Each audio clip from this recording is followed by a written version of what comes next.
tao sa buong. Doon sa may slide toddler na. playhouse. Ano yung Marami siya toddler active. Ayun sa baba ng monitor mo. Yan yung toddlers. Malawak siya dyan, no? Yan yung 550. O, dyan na lang tayo. Dyan na lang tayo kasi hindi naman natin kaya pag 800. Pag slide ka ba, nakatunganga ka lang din naman doon. Sayang yung 800, di ba? Mas maganda talaga yung mag-edit. Tapos yung all access din, per head din po yung 1-1. Maganda mag-all access pag maglalaro tayo lahat. Kaso kasi yung anong oras din? Sayang din po yung... Kaya nga, at saka magiging ano yun, 3-3 yun, tayong tatlo. So maganda na lang yung... Balik na lang tayo. Oh. Ano bang ano?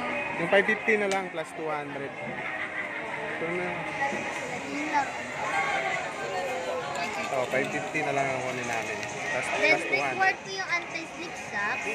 For fantasy world only lang po. 50 pesos po yun. Saan yung Fantasy World? Outside socks po hindi po namin tinatay. Bibigyan ka nila ng, bibili ka na socks nila. Then, pwede nyo siya gamitin next time. Ah, pwede yun. Dadali mo na lang. So kasama siya dyan sa Toddler Playhouse, yung ano, yung Fantasy World. Ano? Ay! Anti-slip shock. Ah, kasama na yan dun sa ano? Hindi pa po.